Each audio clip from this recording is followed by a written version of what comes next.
deeper and lean into this racial equity habit building challenge. And I'm excited because having gone through it, I know that it's going to have a great impact on my organization and institution, and as that just the start of the process of where we all need to grow and do better. So thank so much again, Karen, about this opportunity. And also thanks again, Selena, for helping set up and organize all of this webinar. So I'll pass it right along to Karen and David. And thanks, everyone. Thanks. Great, thank you. Karen, do you want to go first? Introduce yourself. David, whichever one. You go ahead and then I'll go. Karen Spiller, Thomas W. Haas Professor of Sustainable Food Systems at UNH. And I have the other honor and privilege and just so much appreciate the relationship I have with Food Solutions New England. That is the organization that is the host of and the creator of the Food System 21-Day Racial Equity Challenge that we're going to be talking about.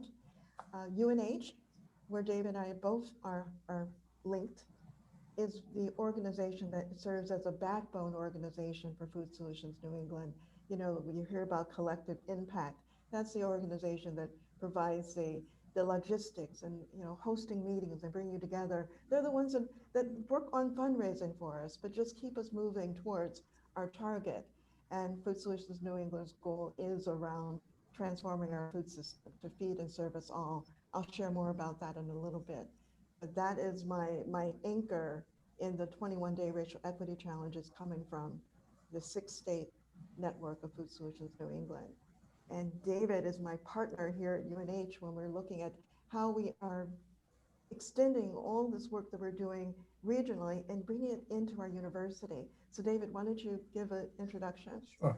Yeah, so I'm David Hill. I'm the Director of Dining here at the University of New Hampshire. I oversee the all the dining commons. We have 3 main dining halls here at the university. I've been here for 20 years. I am retiring in May, believe it or not. So I'm happy to get this this initiative off the ground with Karen. We attempted to do this last year, featuring some of our vendors and our initiatives and things that we do within dining over the 21 days. So we plotted out 21 different, either a featured item or a featured partner that we have, or something that we do to support the 21-day challenge. And unfortunately, with the COVID that hit last March, it was all put on the shelf. But this year we've been able to dust it off, so to speak, and we're very, very excited to feature some of the things we do. I mean, because we're really not just about serving food. I mean, we're about educating people on campus as well. And we really take that role very seriously. So this is a great opportunity for us to engage in that. So and it was really eye-opening to me, to be honest with you, when Karen had called upon us to help out with the challenge. And at first I was like, I don't know how we really fit in. And I went back to my office and I kind of started thinking about things. I'm like, you know, we have a lot of partners that do a lot of good things around the food system and you know, treating people fairly and equitable. And so I started just doing some research on some of our partners and vendors and looking introspectively at some of the things that we do that I take for granted, really, because I've been here for so long and we just happen to do things because it's part of our belief system, you know, particularly around sustainability. And it really opened my eyes to a lot of the things that we do and what we can offer in relation to education. So I'm really happy to be part of this, and I'm really excited to finally do this, right, Karen? So we'll be happy to talk more about some of the things that we are going to feature and do. So and give you some insight into that. So with that, we'll let Karen take it away. I think she's got a little PowerPoint presentation for us. Thank you, David. Yes, it really is different when we're on a university campus. We're looking at how do we touch into the challenge. We'll talk about the challenge, and this makes it come alive. And that's why David and I were so disappointed about the plans we had, but they are arising like a phoenix. They're going to happen this year. So our desired outcomes in the session is we really want you, if you have not already, considered the historical and still existing inequities in our food system. And then while we're identifying how the inequities impact our personal, interpersonal, structural, and institutional behaviors and practices. And that's how we get to our work in our dining and hospitality services here at UNH. And then we will talk about using the Food Solutions New England 21-day habit building challenge, explore ways to learn and reflect and act and build that culture of equitable belonging. And that really is what we are looking to build across, certainly across our university. For Food Solutions New England, it's across our region. And with the response and the engagement of others across the country, we know we're in the right place and building more momentum, more people, more institutions, more commitment to a food system that feeds and serves us all. So I wanted to give a little framing in terms of how we do our work at Food Solutions New England. And anytime you're doing this kind of work, we have community agreements. It's, being able to have those challenging conversations. Any of you who have been doing equity work, racial equity work, you know that you have to come with an open heart. You have to come with stepping in and being curious and vulnerable. And it doesn't matter, what the privilege of power is, history and culture, all that comes to bear as we move through the inequity, the pain and injustice to healing. I mean, that's when we talk about even food. Food is medicine and food is healing. So there's this connection we have with our food that cannot be broken. So when we look at the community agreements, I'm going to give you an example of what that looks like. So it would be, if we were in a space together, I would be asking you to share what you need to be in the space, what you need to be in the space when we're going to be working very collaboratively, very intentionally, personally, and collectively around addressing the inequities in our food system. And this is a Jamboard Google tool, which is really fun to use. And so people have access and they write their thoughts down and it all comes to this board that we can reflect on. And what I do consistently is, here's our agreement of how we're going to be together, how we're going to hold each other during this time, people putting in what they need to be able to contribute, be fully engaged. And we make the commitment that we're going to hold ourselves and each other accountable to it. And so what I find, if we're going to be together for a period of time, yes, every time we come together, we reflect, we revisit our community agreements because maybe something new came to someone's mind. So certainly listening deeply. These are just examples, as you can see. Not expecting to fix anything, not coming in to be the one. It's we are the we in doing this together. Being willing to be uncomfortable, mind, assume best intent, but always be concerned or aware of impact. They're not separate. They're intermingled, and we have to respond to them and understand that. So these are, when we're talking about doing any kind of collaboration, especially around racial equity, community agreements are really, really helpful for whether it's your organization, whether your department, whether it's a committee that you're pulling together. So again, everyone feels that the ownership of it, they feel committed to it and feel engaged in it. So when we talk about the historical pieces of racism, nation was built on the back of racism. And as noted in this particular article, 2015, it all began over 250 years of legal slavery in wealth from lives of African Americans. And the headline goes on to share, at the time of the Civil War, close to 4 million African Americans were enslaved, and 13% of them were the total America's population, if you can think about that. So 13% of the population was enslaved. And after the war, the institutional injustices focused on stealing land and employment, job opportunities, ensuring that African Americans did not build wealth as fast as the rest of America. And today, that's economy is what we're built on. You know, when you think about the land and how, you know, took more than 1 billion acres from the indigenous peoples. The land loss, even for the Black land loss, when land was given as part of the freedom, there was always still another act, Homestead Act, Murrell's Act, something else that would be a barrier to them having not access, but ownership of that land.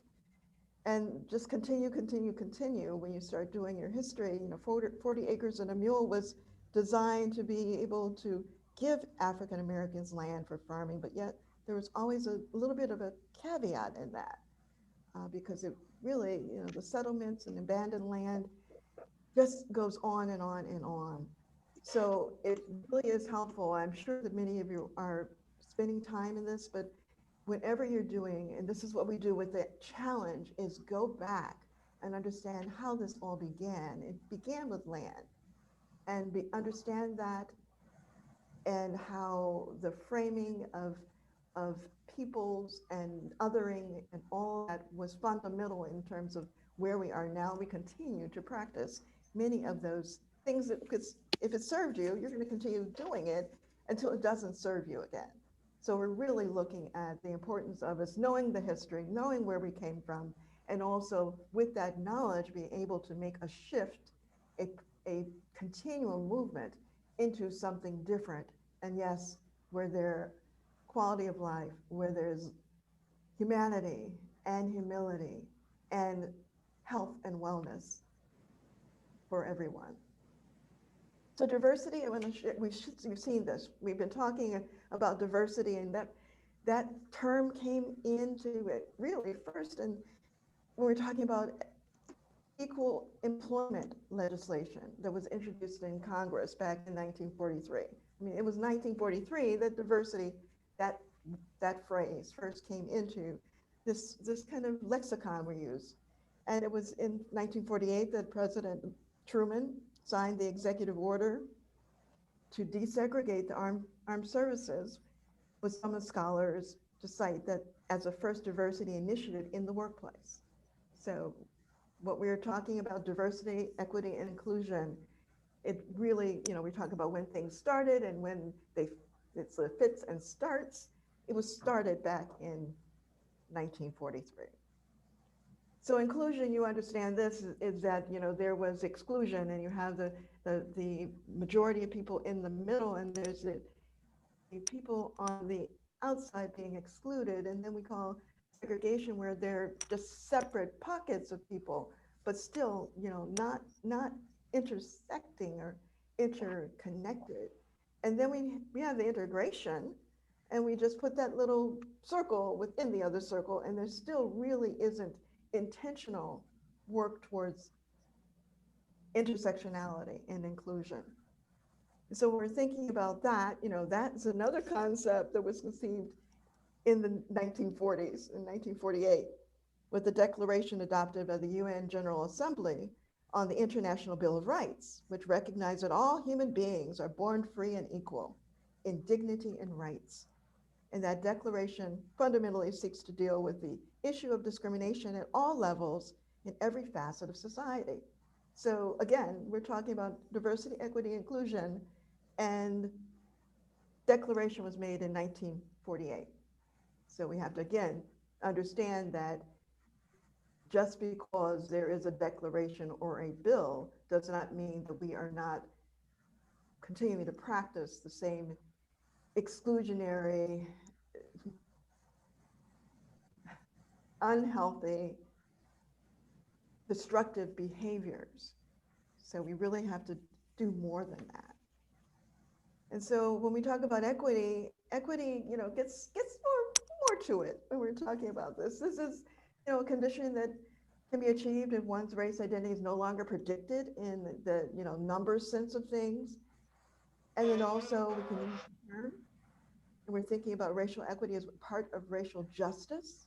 We talk about food justice, and it includes the work to address the root causes of the inequity, not just the experience, not just the hunger, not just the lack of healthy foods, not just, but what's causing it? Because if you get at the root causes, then you have a better chance of creating a system, a circumstance that will reduce to almost elimination of those inequities being able to rise up.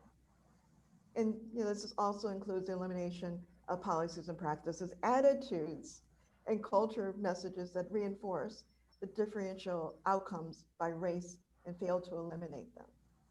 So I know that what I'm sharing here, we all have been thinking about, many of you have been working as allies and accomplices in this area. So this is nothing new, but for me, I often have to reread, because every time I read something, I'm seeing it differently, because every day I'm different.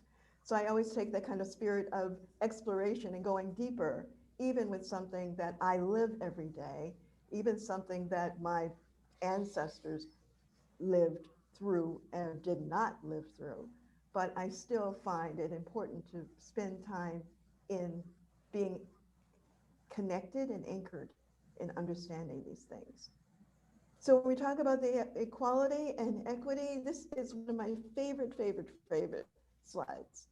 Because when this came out, it was really, trying to get us to move away from equality meant everybody has the same. So you see, I call them my guys, and you see the left where we talk about equality, there's 3 boxes and everybody has 1 box.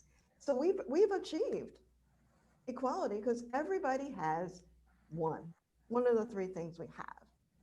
But we have to understand that equality is just ensuring that everybody has the same thing, not necessarily what they need to be able to, what they need to have access, what they need to contribute or participate, what they need to be healthy, what they need. And so when you look at equity, it is about that. What I love about this image, and it's one that's an older image, because there are lots of different iterations that people have created to extend the messaging. But when you look at this, we still have 3 boxes. So it's not costing us more. It's not requiring more of us. I didn't have to go out and find another crate or barter with somebody to buy one. But we have 3, and we redistributed it in such a way that we're all able to enjoy this game. And you also notice, and this is interesting for me, because this is why I say I love looking and relooking at things over time. It was maybe 2 years ago that I started looking even deeper in the way they are engaged in this game now. The guy in the blue shirt, he's got his hand up like, yes. And I call him the one in the middle, and he's actually leaning in, but also looking a little bit to the right at his friend who's got his hands up like, yes, we're in this. And there's a different way of being, it's a different way of engaging. And again, it didn't cost you any more than what you had. So when we're thinking about the levels of racism, and we always have to just come back to systematic oppression, because this is operating in all the time. And all of you know, who've been thinking about this and studying this and living this, know that any of these 4 levels can be happening simultaneously. They kind of move back and move forward and take each other's place. And sometimes they may all be working at the same time. But when we're thinking about internalized, we know that that's a set of private beliefs. It's in my head as he's holding his hand. It's in his heart about prejudices, ideas that individuals who have the superiority, the white superiority, and the inferior, as we call inferior, superior, people of color. So it's oftentimes you'll find that people of color, BIPOC we speak of now, will take those negative messages in, and certainly question their worth and value. It's a mind game. As he's holding his hand, it's a mind game that not only mind, heart, and then it certainly affects what action happens from that as well. So if we're going to interpersonal, that's where, that's between individuals. It's you and me, and the way you treat me, the way you engage with me, the way you make assumptions about me or me about you. And that occurs basically on, beliefs, patterns of beliefs, and also our socialization comes in. Patterns that are developed from the time we were born in our households and our families, and all the other groups that we are a part of as we go through our own growth and continuum of life. So now, institutional is a discriminatory treatment. That's unfair practices that are part of the way the organization works, the way the institution works. And it will continue to be the power structure that the individuals, the employees of that organization will continue to use that for, moving forward, for the raises, for the better job opportunities, or the better office. And so it becomes a culture that is developed in institutional way of being. And then structural is certainly about systems. It's the systems of public policy. It's beyond my organization, but the systems, we talk about the laws that are here, the bills that are placed, and it continues to be a place that will oppress, or if there's a decision to be different, it would unveil and create a different space. But structural is what we are having to address, because we can work on the personal, interpersonal, individual, internalized, we call it as well. But the structural it has a heavier weight on, and we have to really look at the structural practices, the beliefs, the policies that make it easy to other, exclude, discriminate, to hate. So those are the levels of racism. We call it systemic oppression, but it's all the same thing. And so when we're thinking about this, Food Solutions New England, I mentioned it earlier, just briefly, as a 6-state, Vermont, New Hampshire, Maine, Massachusetts, Connecticut, and Rhode Island. We were looking at 50 by 60, 50% of our food would be grown, entrepreneured, harvested by 2050 with the intent, 2060, excuse me, with the intent that we would be looking at sustainable fishing and farming, healthy food for all, racial equity at the core, and thriving communities. So this is the image that we spent some time in our network team of just trying to look at strategically, what are the things we're doing? Because we got to doing things naturally. And then there's always, you have to slow it and come back and like, okay, let's look at the big picture. So this is a capture of our big picture of how we were going to move and how all of this is intersectional. Democratic empowerment. These are impact areas for us now. A new food story, the narrative. What is the new narrative? Sustainable economy. Yes, we want these businesses, food businesses, from the farm to the plate, to be viable, And all of this, we understood when we said pathway to the vision, we were thinking always about transforming the food system so it would feed and service all. We understood that we could not transform it if we were not thinking and understanding what it meant to have racial equity at the core. And so that was a huge piece of coming together, also committing together, because our network has other networks, of working on institutional procurement or looking at production on the land. And just we're, farmer, we're fishermen, we're policymakers, we are all eaters, because we all do that. We are people who are educators from K to 12 and higher ed, as we are here with you. We are people who are activists, community activists, physicians, nutritionists.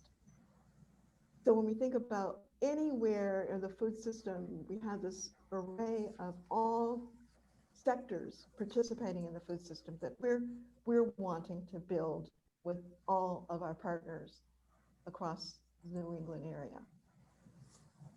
So because we made that commitment to racial equity at the core, we needed to build our skill and will, will and skill, skill and will, to be able to do that. And so that's where we're trying to figure out, well, how will we start? We've done reading, we've come together on the things we want to accomplish, and we were very fortunate to have, a little window into the 21-day racial equity habit building challenge that was first designed by Debbie Irving, Waking Up White. She's the author of Waking Up White. And Dr. Eddie Moore Jr., he is the founder of the Privilege Institute and the White Privilege Symposium, the national, as well as Dr. Marguerite Penix, who is with the University of Iowa. We were very fortunate here in Massachusetts, and Debbie was here, and I was able to reach out to Debbie and say, would you allow us to use this tool, this beginning of a tool, for us to make the lens food systems? And we had many conversations. She was excited about the fact that we were going to delve in specifically around food because her conversation, her work has been more broad about racial equity in the broader sense, but we wanted to dig deep in the inequities around food systems. And again, understanding that that's where the inequities first began around land, it was such a great opportunity to be able to do this. And so we then, with their permission, and they've actually been a part of many of the pieces that I'll share with you that we do with the challenge. They've been, bloggers, guest bloggers, they've been speakers on our launch, but we took what was a stagnant at the point in time. This was back in, that's 7 years ago now, so 2012, 13, and we took what was a website that had, here are some prompts, questions to ask yourself. Here is a download of a journal, and here are some resources where those of you who have taken the challenge before, and I'll talk about it in a few minutes, that we evolved it to a more interactive piece. And that's when you see the challenge popping up in different places across the country. It was evolving from this place of not just a website and page with amazing resources, but a way to be engaged in that. So we were trying to think of how do we engage our network, and how do we build the skill for our network? And so we were using the food system lens for the content, research-based peer review articles and books, videos, instructional tools by leading organizations that are doing this work, committed to this work. And as I mentioned in the blog post, because there's a lot to learn from people's lived experiences wherever they are in the food system collaboration. And so, as I mentioned before, even with the challenge, it's a diversity of people who participate in the challenge as educators, practitioners, food policymakers. So again, the same people that are participating in Food Solutions New England are the same people that are participating in the challenge, again, because everyone eats, everyone eats. So how does it work? We're having our 7th one that will be starting April 5th to 25th. And it works with you receiving a daily prompt in your inbox. So you would sign up and share, your email, etc. And from there, you would start receiving, get ready, some emails in terms of readings to get ready. But there will be a daily prompt starting April 5th that has designed with questions, thought questions, with readings or articles, videos about topics. And some of those topics are ranging from indigenous foodways to healing and reparations. And it always is evolving because we do make sure that the content is different, because we actually have some of our colleagues and comrades and accomplices across the country have actually engaged in the challenge all six years. So we do have to make sure that there is new content, but we don't have difficulty in that, because it seems like every year so many new articles and writings and videos and art and music comes in for us to include and curate for this. So again, we do have, you can reflect and record in a journal, your own journal. What we did add a couple of years ago was a discussion forum, because many people do like a place to exchange their thoughts, what they learned, what they are exploring, the challenges they have. Because as you're going through the challenge, it was always designed for me to do my work so I could contribute to the we. And so the discussion forum was another way to dialogue with someone about what you're learning and just keep that conversation going. Last year with COVID-19, we had our first round of Challenge Fridays where we actually had Zoom-like meetings at the end of the week for reflections. And that was, again, that was the first time that we came out of the web-based platform into the engagement every Friday. Something else we always do too, we have a launch webinar that gives you what I'm talking about now and that's where we have the guest speakers talking about their experience with it, and as well as, why it's important. And you learn the history of it, some of what I've shared now. We also had last year before, we added a discussion guide. I mentioned it here because once you've taken the challenge and decided this is something you want to spend more dedicated time and focus and want to bring your organization or your club or your faith-based organization, your church, excuse me, you wanted to be able to have some support in how to do that. So we created this discussion guide for that. And last year before COVID, we were actually able to have our first in-person facilitators session using the guide. So those are examples of how over the years we have heard what people want and what people need and continue to evolve that. What I do want to mention is that in the challenge, we did, again, this was about Food Solutions New England building their skill and will. It was for us and our organization and, our staff. And the first year we were looking, we had about a couple of hundred. So that's what we were looking for. As the years continued, it doubled, tripled to 1,200, to 300, 3,000, on and on. And in 2020, when we thought that people would be so engaged in trying to heal and trying to adjust and work through all that was happening, we had 8,000 people participate individually. And then we had over 700 universities participate. And we also know whenever we have individuals, they actually are probably taking it back to their organization. So that magnifies that as well. So just wanted to share that something that we were doing for our skill and will so that we could be really intentional, using our power and privilege, maximizing that to be able to address the racial inequities. We have found that we were not alone in wanting to do that, and it's continued to build. So here's where David and UNH come in. So that was a national challenge. We're talking about out facing, and then it's the in reach. When Dr. Tom Kelly here at the Sustainability Institute said, Karen, we want to do some in reach and bring the challenge into campus. And with that, this is what we started doing. We brought the challenge to campus in 2018 in a quiet way, David. It was quiet, very quiet. And as we are now, we're getting ready for this 2021. But I'm showing you a little bit of what we were doing last year. We were setting up to do. And David's going to share more about that as well. But the intentionality was to transform our culture here at school, the higher ed. And it's also when we think about students are coming to learn. And it's not all academics they learn here. It's a community they build. And we also, I was talking earlier about socialization and how we all come with our assumptions and beliefs that we've been holding because it was a norm for my family. It was a norm for my organization. It was norm. But now you're on a campus where there are people that are coming from different parts of the world, the country, with different lived experiences.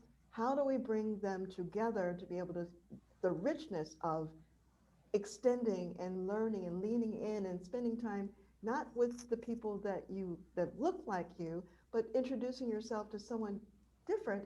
And I call that maximizing the safe community of university to begin to build your worldview and tap into some of the beliefs that are stirring there that you didn't have a place to explore.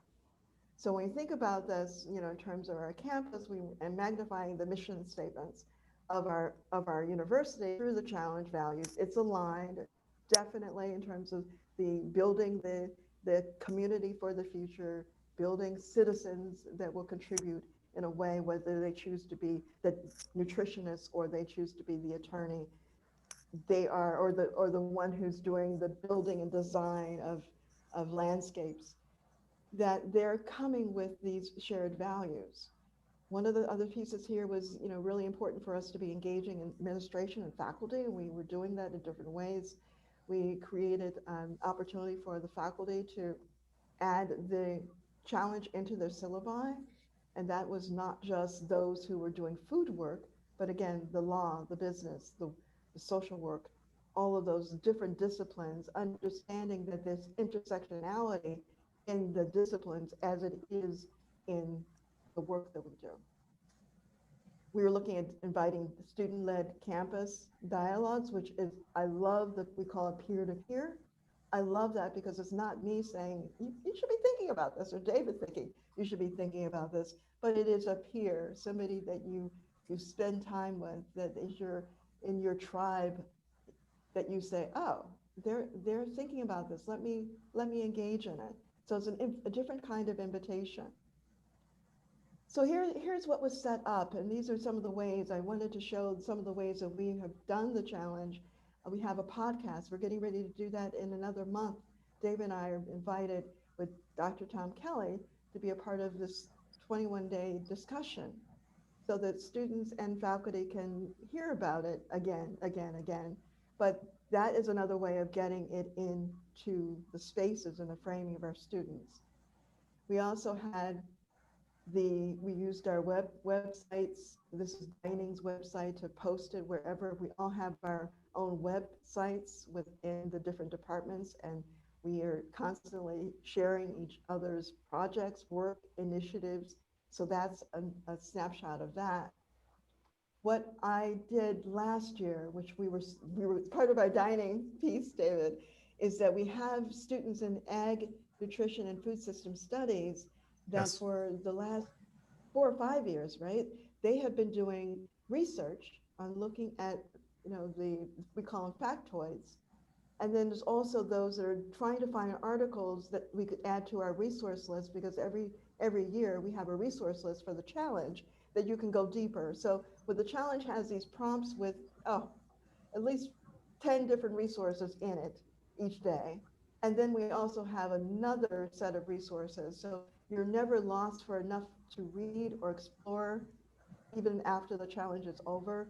But because of COVID, we couldn't have them in the dining hall. They were going to be running on the electronic boards. And so I said, okay, I've got to honor our students' work. And so I had to, David.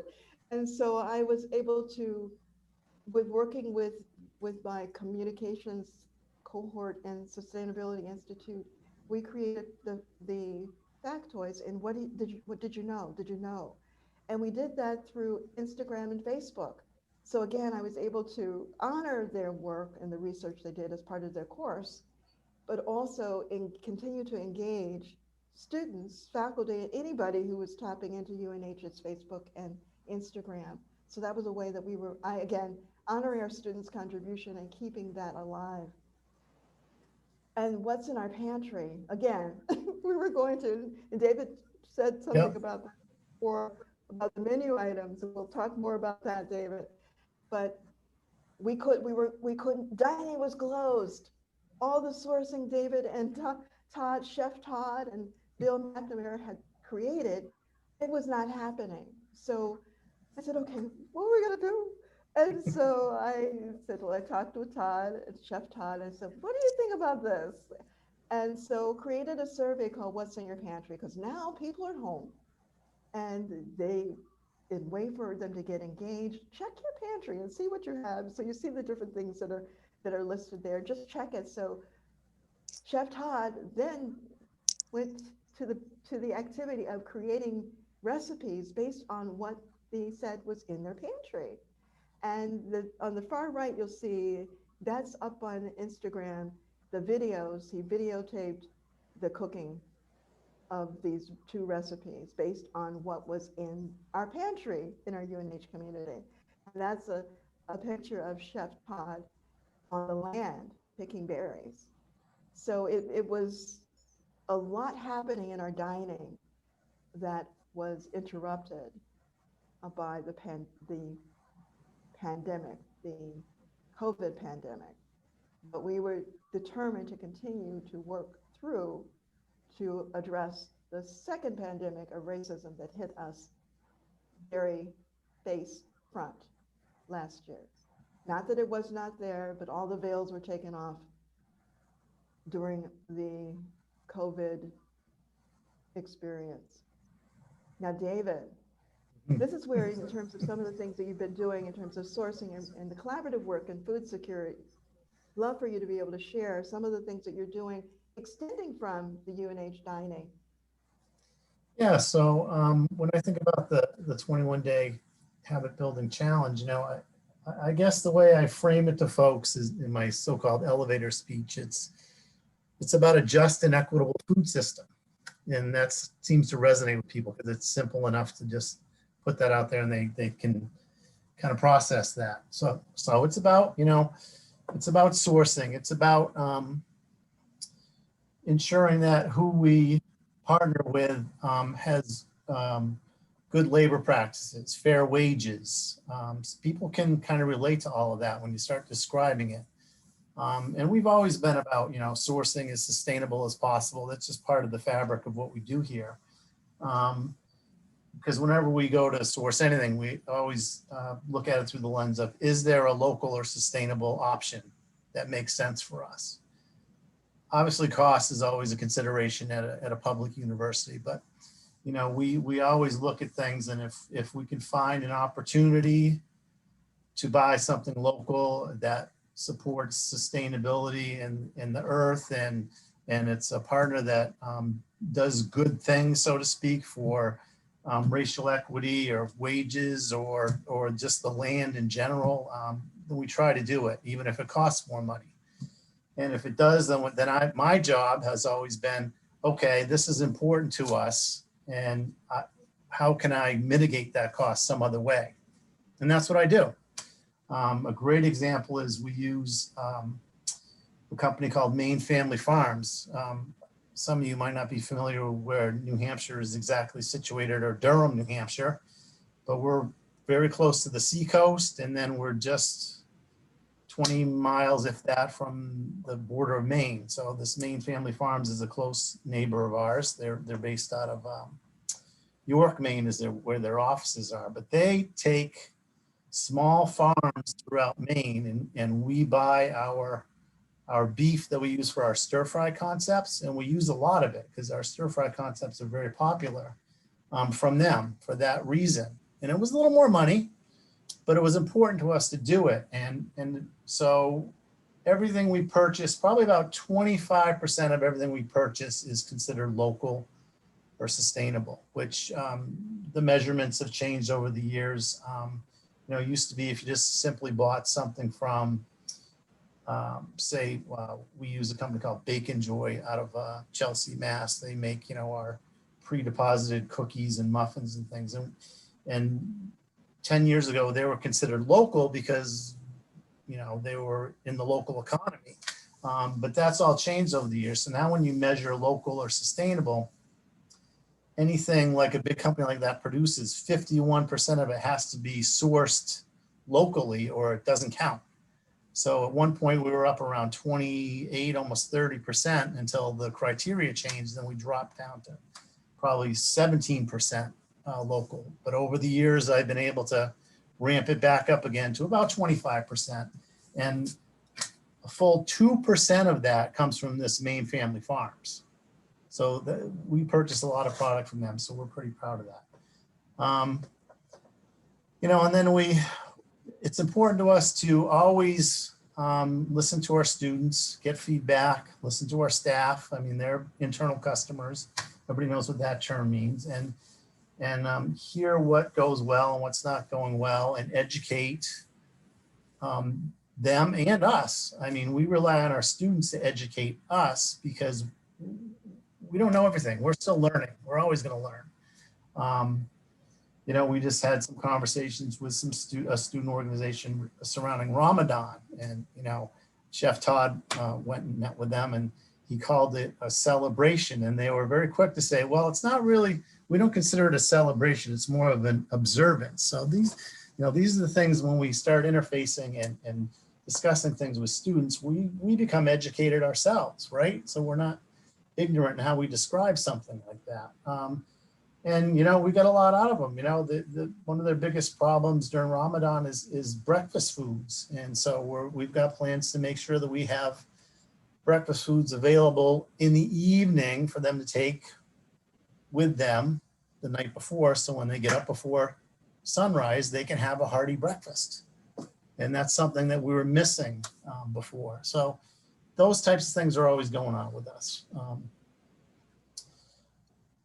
And then we also, are big on our food security on campus. There's many students who are food insecure.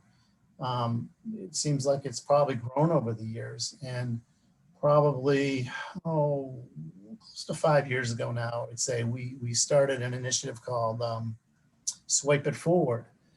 So people who have swipe plans or block plans can donate their swipes that go in a pool that gets donated to food insecure students, or even faculty and staff that are food insecure.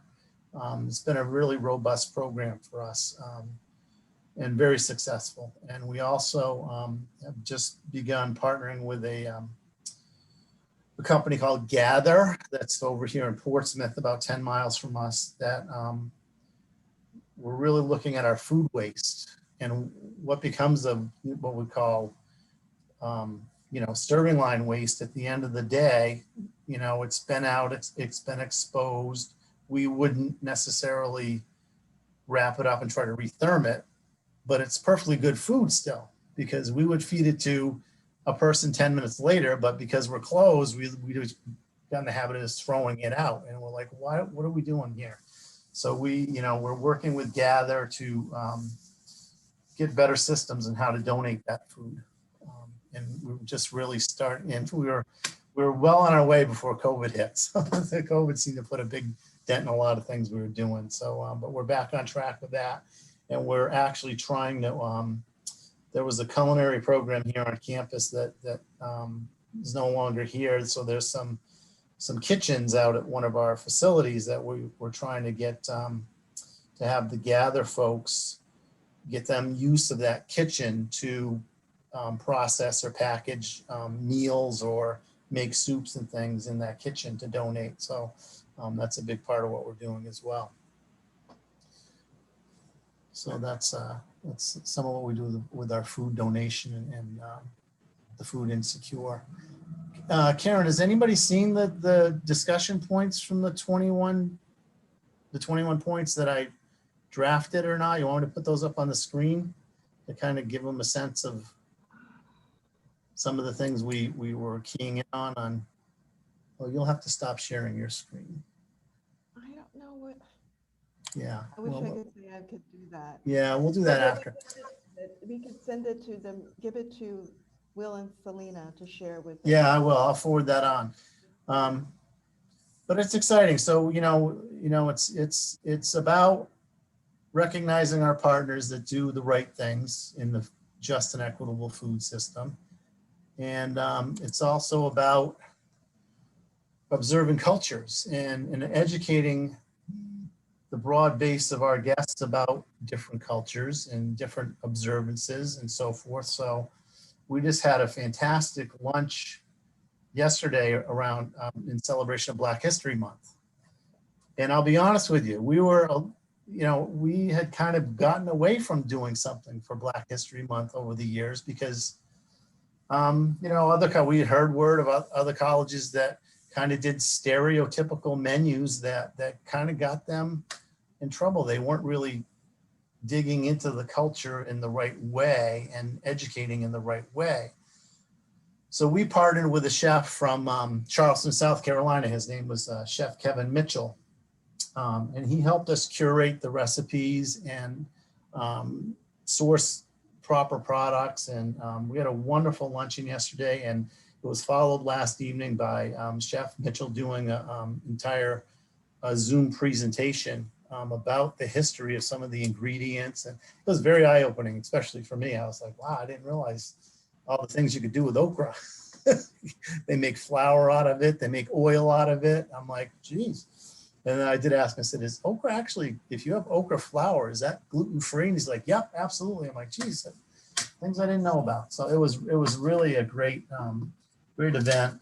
And I think it was very educational for some of our students to see some really traditional Southern cuisine with the story behind it of why these ingredients and why this food and how did it all come about. And so that's what we're trying to do is kind of educate on all of those fronts. And so, you know, we do things, you know, we're fortunate that Passover actually falls right in the middle of the racial equity challenge. So we can talk about Passover to folks that might not be aware of what it's all about and educate about that. Because we do, you know, have Passover appropriate offerings that we have in a certain area available every day during Passover. You know, we also focus on making sure our Muslim students have halal food. So we do rotate halal chicken and beef through our cycle menus. We also, you know, we have menu monitors that have little icons about all the allergens. And it was important to us when we went to this menu monitor system 2 years ago that along with those icons, we identify pork and alcohol as the ingredient in recipes so that the Muslim students are aware of that. Because sometimes, you know, if you do a clam chowder and you throw bacon in it, they might not know that. And of course, they don't eat pork. So it's important for us. So we're always looking at ways to honor cultures and educate people about cultures and make it easier access for those people to get what they want and need. So that's really what we're about. And we got a long ways to go. I mean, we're not perfect by any means, but we keep trying to gather information and talk to folks, and we're becoming more and more diverse here. Thank God, right? We were probably traditionally known as a white school for many, many, many years. And I think we're becoming more diverse, which is a good thing. And so we want to make sure we're recognizing the cultures and the needs of everybody equally. So that's kind of my speech there, I guess. And I will be happy to forward you some of the talking points that we do have planned for the 21 days. Each day is a different featured item or observance or just something for people to note. If it's not a food item per se, it's about, hey, check out our menu boards. Did you know that there's an alcohol and pork icon? That kind of thing, to kind of keep people educated about why those things are there. So yeah, it's 21 points, and I'll be happy to share those with anybody who wants them. The food repurposing is part of the whole observation and how we're doing that. Obviously, that's important. And many of our partners and vendors, you know, it was very eye-opening to me that what some of them do. I mean, even just simply our coffee company, Pierce Brothers, they're down in Greenville, Massachusetts. Greenville? Yes, Greenville. Greenfield, I'm sorry. You know, all their coffee's fair trade, and they've donated over $610 million to protect the lands and waterways, you know, where their coffee sourced from over the years. I mean, that's huge. So we have lots of examples of some of our partners that do many, many good things like that. And so we want to feature that during the challenge. So that's that. Any mission questions I can statement. answer, or did you have more presentation to go through, Karen? A little bit more, and then Yeah, I'm. and we can take questions after maybe? Yes, I think it would be great. Okay. We're almost done. We're almost there, I think. Yeah, this is what I'm concerned about. Okay. So, yeah, since we're almost there, these are kind of things right now you would see at the website for FSNA. You'll see the organization that participated. You'll see an outreach kit. So we make it really easy for you to reach out to your organizations, your network, your community partners, to invite them to be a part of it. There's sample language for emails and postings of for social media, all of that. There's the tools for the groups where we talked about the discussion guide earlier, the facilitators training, all of that is there. Lisa Fernandez is our communications director for Food Solutions New England, and she does a nice job of making things present and visible and accessible for us during the challenge. There's the resources, and they're wonderful resources. We have them in terms of categories, where we'll have a section for children, we'll have a section on farm, a section on just general racial equity.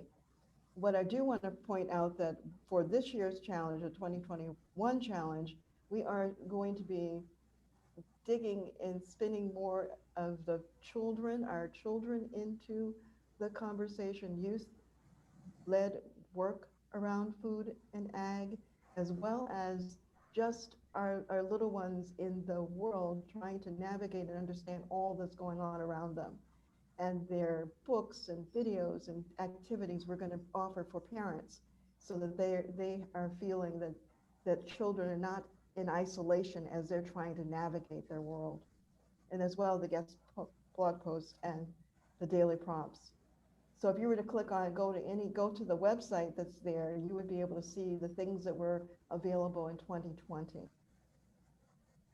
I also want to do, there were a couple of things in the chat. I tried to put some things in.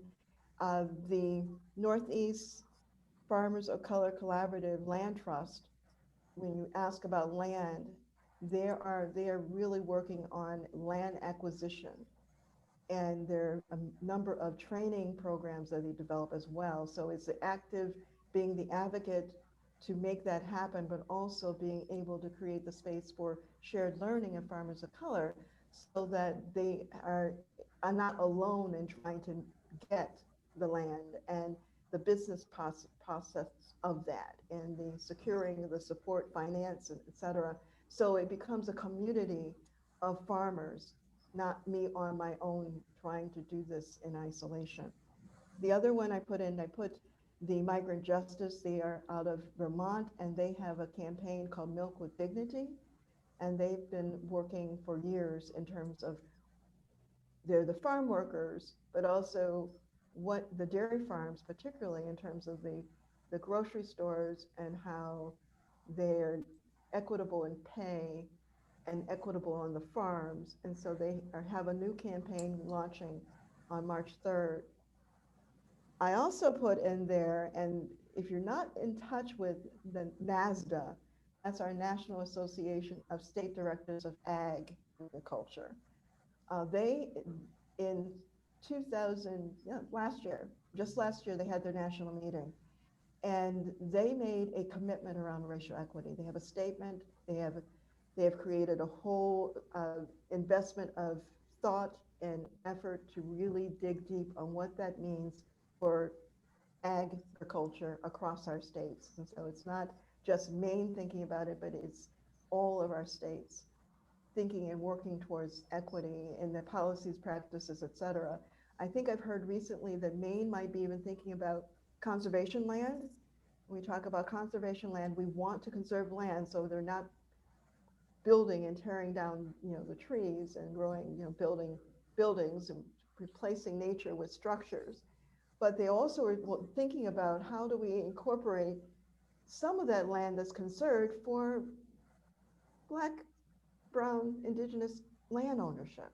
So that's another thinking about, how do we do what we do but extended so that it is not, it's accessible, it's available, and it's still, if you're growing on it, it still can be part of our ecological growth and evolution. So I will share the policy book, because there's a lot there that you could probably glean from and see again what others are doing across the country and the commitment to food in that way. But I wanted to leave you with this. I'll leave you this quote, and then we can have question and answer. But Frederick Douglass asked me the historical figure I wish I had been able to spend time with, it would be Eve. An orator, a former slave, activist, working in collaboration. I think it was President Lincoln that he advised on how to lift up and honor our Black soldiers in the wars. And so he was one who was thinking the both and. How do I build accomplices in creating something different? So this is one of my favorite quotes from him, and it is, if there's no struggle, there's no progress. Those who profess a favor freedom and yet deprecate agitation are men who want crops without plowing up the ground. They want rain without thunder and lightning. They want ocean without the awful roar of its many waters. This struggle may be a moral one, or maybe a physical one, or maybe both moral and physical, but it must be a struggle, and power concedes nothing without demand. It never did, and it never will. So when we're talking about the challenge is, yes, building our will and skill for us to demand for something different, and using the power and privilege that we have to change that, to create something different that does serve and feed us all and hold us close in that process. So I invite you to be a part of the challenge in exploring it as something that you and your university, you and your department, you and any of your colleagues or friends would consider, because as we consider to build our skill and will, we're actually growing and extending the love, the care, the grace for us to be a different type of community of living and lived experience, and contributing to a society, again, that is humane and full of humility and humanity. So that would be my invitation, David, and my invitation to you to join the challenge in any way that you are able. And if you have any questions, we are certainly available for that. Wow, thank you so much, Karen, and thank you so much, David. That was so inspiring. You've both put in a tremendous amount of work and thought and reflection into this, and it's really inspiring to go into the challenge knowing all of that. And we will open it up for questions. I see some people posted questions, and they may not be here still because I know some people had to leave at the hour. But if anybody has a question, you can kindly unmute yourself.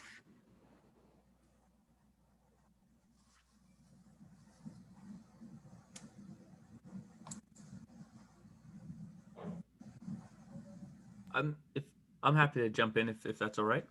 Thanks again so much, Karen and David, for this presentation. This particular question is for David around, so having participated in the Racial Equity Habit Building Challenge and working with Karen and having your staff participate, I'm wondering if you've, and because we heard a lot of stories about like the sourcing and the menu changes, like kind of those external changes, have you noticed any internal changes within your organization as well? Has anything started? Have you noticed any differences in that sense?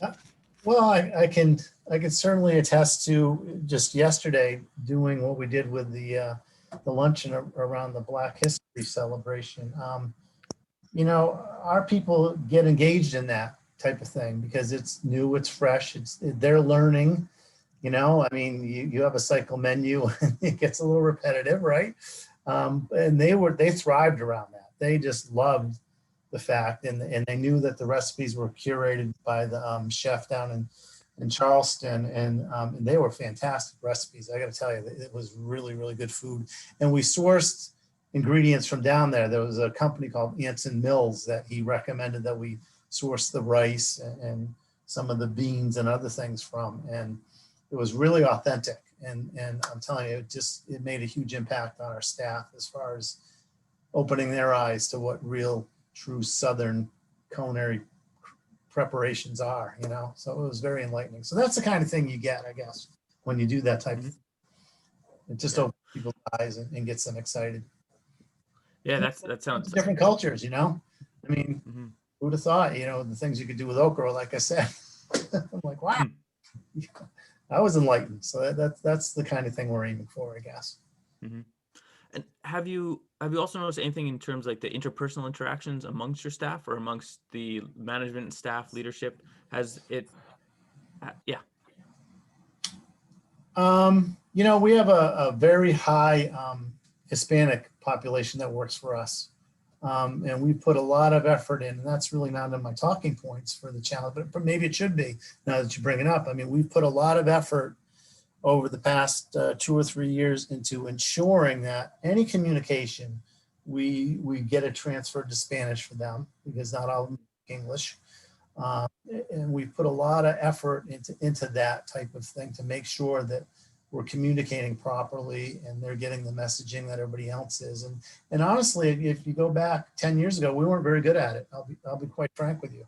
You know, they were kind of like the forgotten dish workers. You know what I mean? It's like, and we've come a long way with that. So, and that's a very good point. And that probably should be something that I discuss next year, or maybe pass it on to who my predecessor is to discuss next year surrounding the challenge, because I think we've done some great strides in that and recognizing them, and that brings them closer to everybody else. You know what I mean? And plus, you know, we've really put some focus on, you know, it seemed like in the past, a lot of Hispanic people worked in the dish room, right? And like, well, they're talented people. Why are we not bringing them out front? And we're bringing them out front because they are talented. You know, it's just changing that whole mindset. Not treating them like second-class citizens that work in the dish room only. You know, so that's a big shift that's going on right now too. So yeah, it's important. Great, thanks for sharing, and I'll pass along to others who have questions too. Yeah. I saw several questions from Uzona. Do you want to unmute your mic to ask those questions, or I could read them? Pardon me.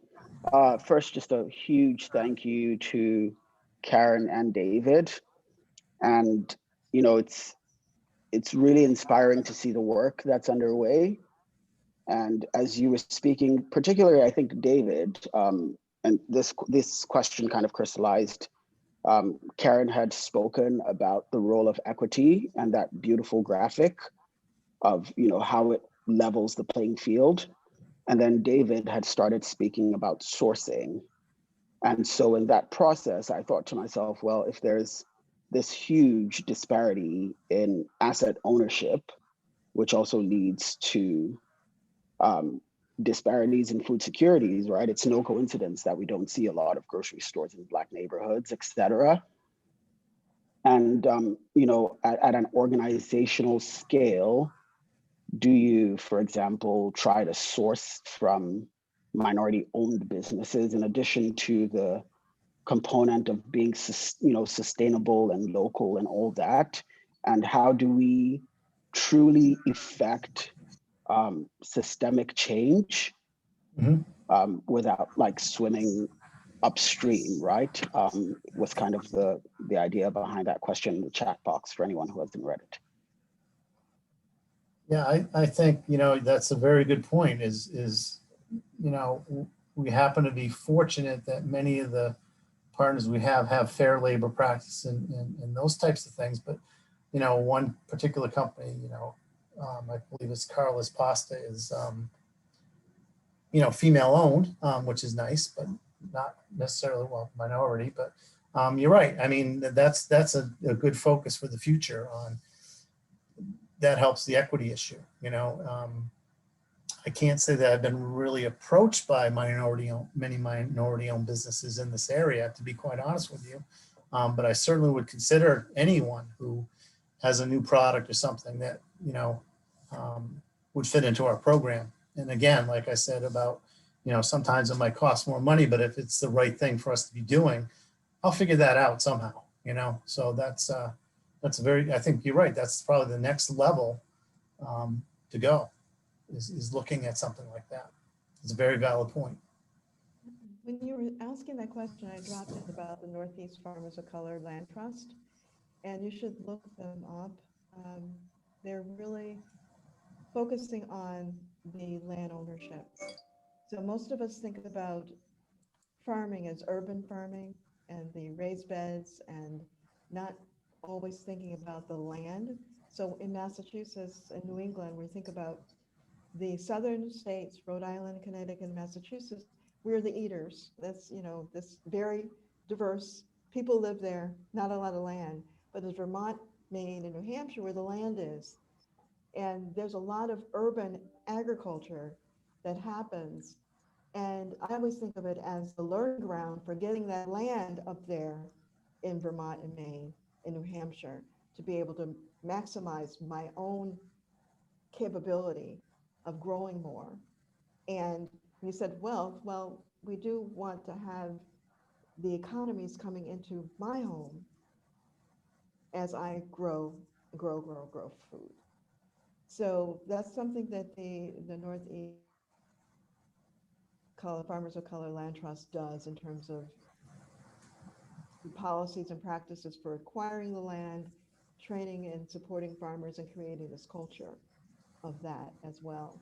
There are different organizations that I'm thinking of New England, of course, and I'm thinking about Massachusetts. Commonwealth Kitchen is in Boston, and its foundational vision and mission is creating the incubator space for businesses, for food businesses.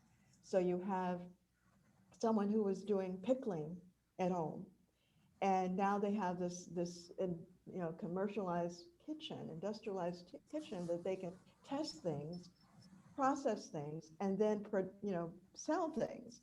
So that is another place where there's this ongoing learning, shared learning platforms. So everything that access to the retail, they're able to support that in the pathway. But the businesses own their spaces, they own their product, but you're in a community of growing and learning at the same time of how to make a viable business, how to do your promotion, how to. And so there are a lot of places that are creating that model for entrepreneurs of color to take what they've been thinking about as something they want to do and be able to take it from the kitchen to this really budding business. Again, yes, I want to be able to be fed by my business, but also fed by the joy of being able to do what I love to do.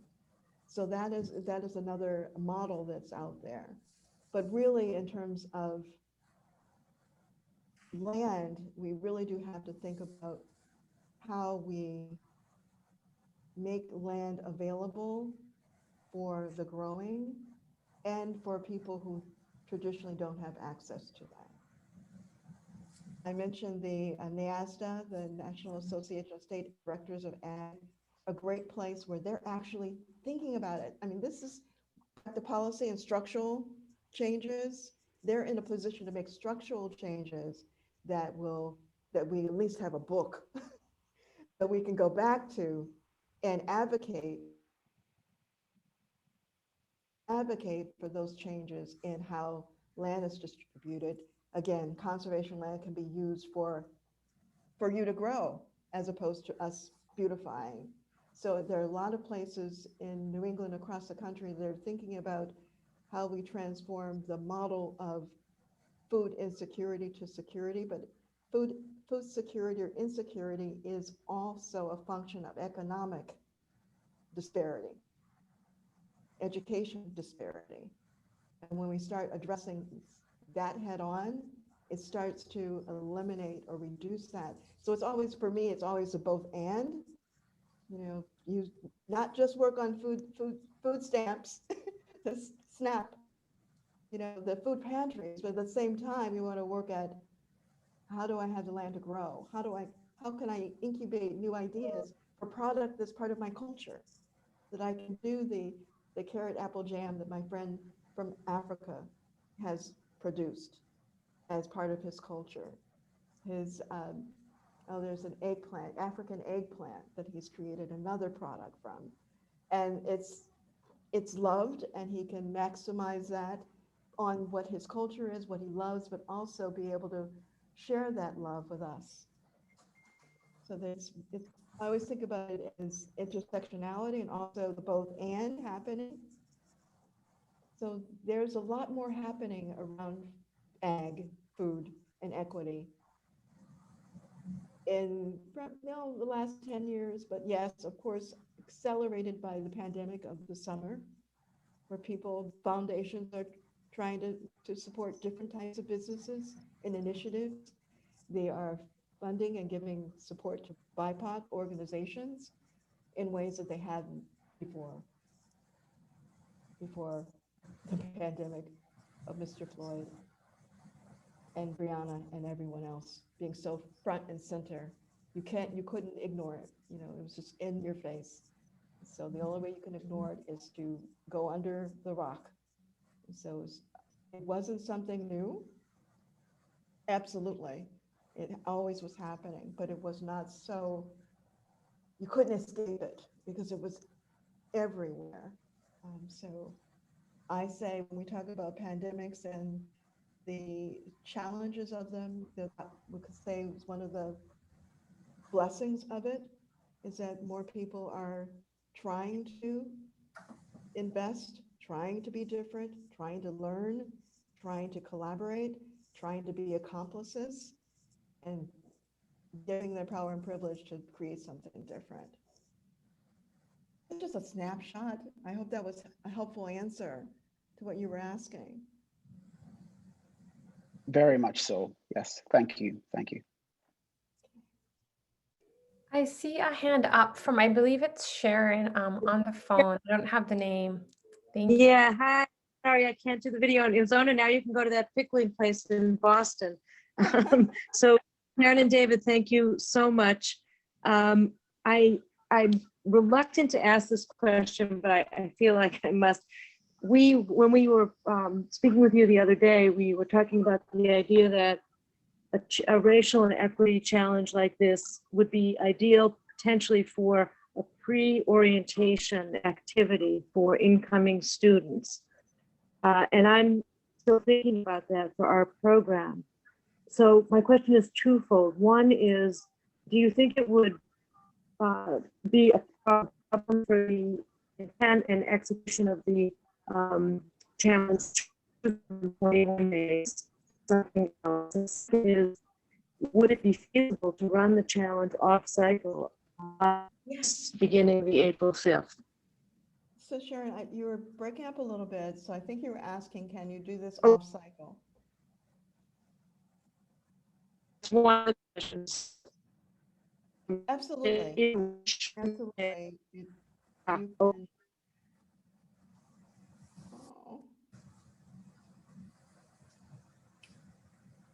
Leanne, are you able to hear Sharon, or is it just me? So, It's also very fuzzy, but I believe Sharon's question is if it can be done off cycle, not during the period Yes. in April. yeah, I mean, Absolutely. Off Twitter. Is that better? Yes. More So, clear? Sharon, you can do it off cycle. What will happen is that at the end of the challenge, all those prompts will be available, just like 2020s are there now. They'll be available all year long. And so that's what we saw happen too last in 2020, that after April, there were organizations continuing to do the challenge or starting it up.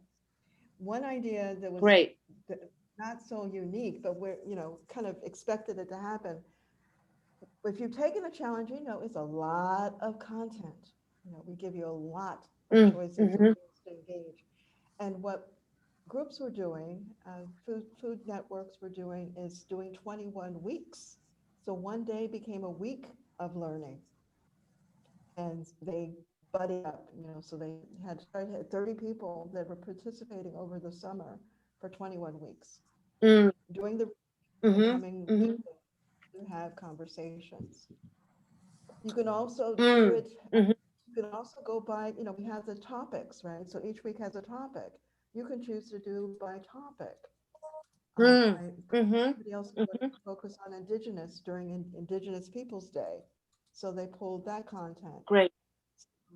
It's encouraged to make it work for you. Mm-hmm. It's encouraged to work for you. But I Great. love the idea. Wonderful. Back to what I'd like to see happen too, is that it be part of the orientation. Well, yes, not just for students, but for our faculty and staff. Yep. Right?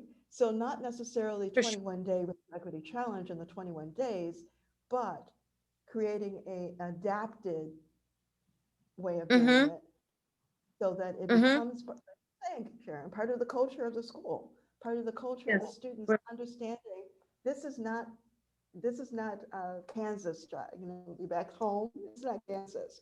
You're coming to an opportunity to be able to build new relationships and build a new knowing, because we're growing. When we come to campus as students, we're still growing and trying to identity, trying to create that and try to understand how do I want to move in the world.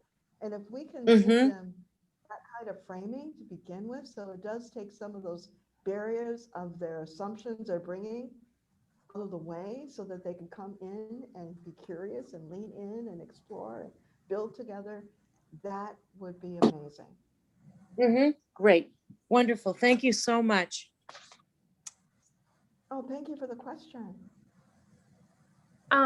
Do you have time for one last question? There's a question from Kathy Watso, and I was wondering if we have time for a final question.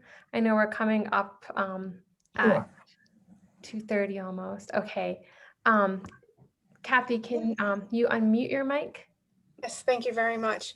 Thank you for today. This was really, really informative and very helpful. I'm a member of a community in Connecticut, Granby, and so not associated with any educational group. We are a group of committed citizens who want to make Granby a place for all people to be able to thrive, and Granby Racial Reconciliation, and I'm on the Granby Equity team.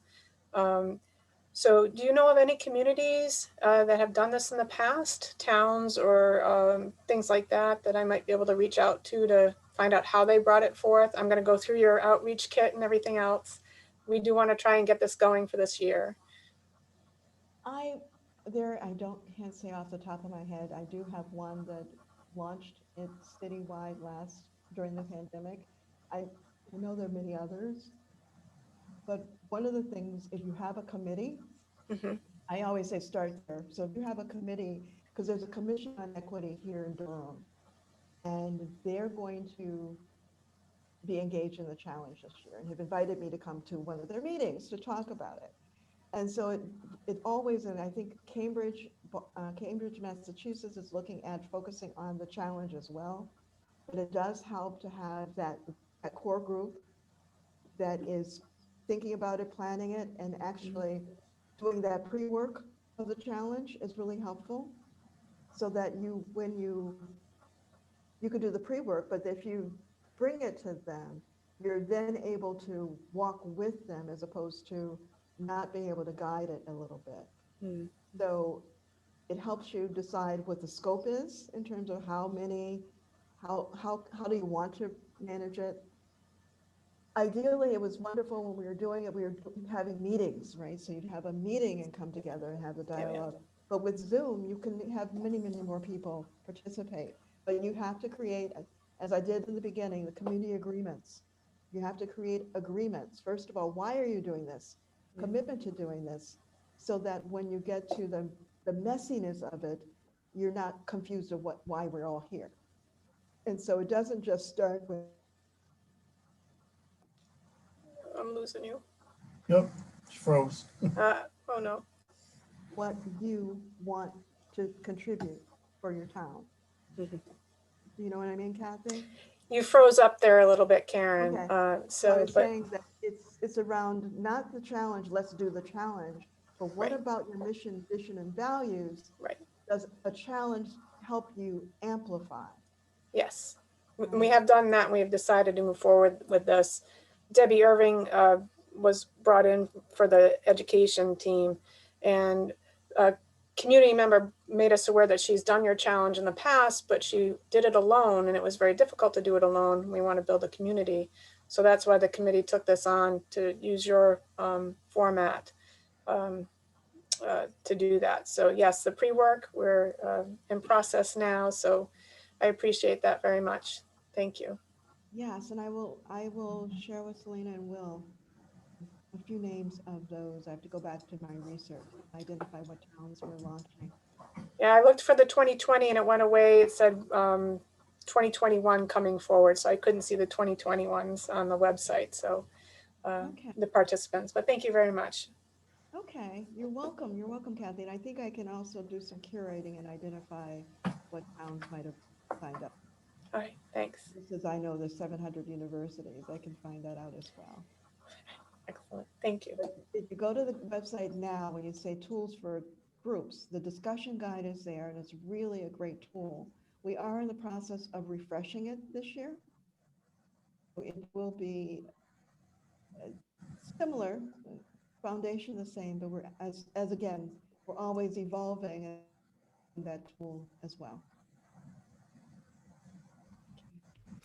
Well, it looks like we're right at the half past the hour, so probably we'll call it quits here. And again, if you have any questions, email Selena or I or Karen or David if they don't mind directly. And Sure. But just thanks again so much for your time and your sharing your experience, expertise, and your wisdom, and just holding the space for us to really dig in a bit deeper. So Karen is coming back to the Sandbox webinar May 6th after the 21-day challenge. And so it's going to be a great opportunity to check in and reflect on what's different and what remains the work to do. But again, so hope folks can join us then. But really appreciate everyone's care and attention for today. So I hope everyone has a good end of the week, and we look forward to our next sessions together. All right, And take- thanks to